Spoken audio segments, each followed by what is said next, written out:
నమస్తే, welcome to Khammam 360. ఉద్యమకారుల నూతన కమిటీ. ఉమ్మడి ఖమ్మం జిల్లా కమిటీ రాష్ట్ర చైర్మన్ డాక్టర్ చీమా శ్రీనివాస్ తెలంగాణ ఉద్యమకారుల పోరు నూతన కమిటీని ప్రకటించారు.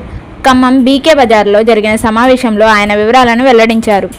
పోరం ఉమ్మడి జిల్లా అధ్యక్షుడిగా డాక్టర్ పాలకుర్తి కృష్ణతో పాటు మరికొందరికి నియామక పత్రాలను అందజేశారు. అనంతరం తెలంగాణ ఉద్యమంలో పాల్గొన్న వారికి ప్రభుత్వం ఇచ్చిన హామీలను అమలు చేయాలని ఆయన ప్రభుత్వాన్ని కోరారు. ఖమ్మంలో జాబ్ మేళా. ఈ నెల 6న నిరుద్యోగ యువతకు ప్రైవేట్ రంగంలో ఉపాధి కల్పించేందుకు ఖమ్మం టేకులపల్లి మోడల్ కెరీర్ సెంటర్లో మెడ్ప్లస్ సంస్థ pharmacist, cashier, junior assistant, audit assistant పోస్టుల భర్తీకి ఇంటర్వ్యూలు నిర్వహిస్తూ జాబ్ మేళా జరగనుంది అని ఉపాధి కల్పన శాఖాధికారి ఎన్ మాధవి తెలిపారు.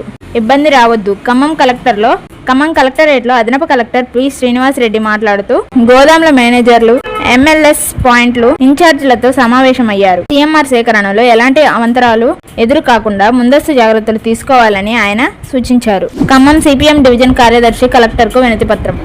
ఖమ్మం వెలుగుమట్ల భూదాన్ భూముల్లో 10 ఏళ్లుగా ఇళ్లు నిర్మించుకుని నివాసం ఉన్న 650 కుటుంబాలను ఒకేసారి రోడ్డు మీద పడేయడం సరికాదని, కూల్చిన చోట ఇళ్లు తిరిగి నిర్మించి నష్టపరిహారం చెల్లించాలని కలెక్టర్కు ఖమ్మం డివిజన్ కార్యదర్శి వై విక్రమ్ డిమాండ్ చేశారు. సిపిఎం ఆధ్వర్యంలో నిర్వాసితులతో కలిసి కలెక్టర్ అనుదీప్ దురిశెట్టికి వినతి పత్రం అందజేశారు. పెరిగిన ధరలు. ఖమ్మం వ్యవసాయ మార్కెట్లో మిర్చి, పత్తి ధరలు గణనీయంగా పెరిగాయి. కింటా ఏసీ మిర్చి ధర 17,700, కొత్త మిర్చి ధర 19,350, పత్తి ధర 7,450గా పలికాయి.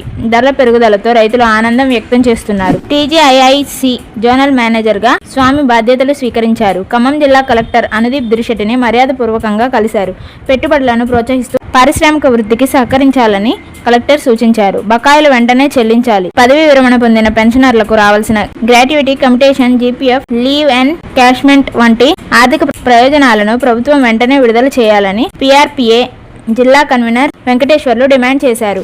దివ్యాంగుడు మృతి. ఏన్గూరుకు చెందిన దివ్యాంగ యువకుడు మల్లు సాయికృష్ణ స్నేహితులతో కలిసి హోలీ వేడుకల్లో పాల్గొన్న తర్వాత సిరిపురం మేజర్ కాలువలో స్నానానికి వెళ్లి చేస్తుండగా కాలు జారి కాలువలో పడి గల్లంతయ్యాడు. గాలింపు చర్యల అనంతరం దొరికిన మృతదేహాన్ని పోలీసులు ఖమ్మం ప్రభుత్వ ఆసుపత్రికి పోస్టుమార్టం నిమిత్తం తరలించారు. అదుపు తప్పిన వాహనం.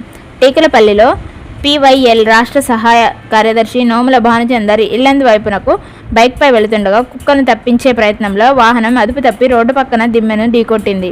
దీంతో ఆయన ఎగిరి కింద పడిపోయాడు. స్థానికులు వెంటనే అతన్ని కొత్తగూడెం ఆపై ఖమ్మం తరలించారు. 4,000 అప్పు తెచ్చిన ముప్పు. బీరోలు గ్రామానికి చెందిన ఉదయ్ అనే యువకుడు విక్రమ్ రెడ్డికి 4,000 బాకీ ఉన్నాడు.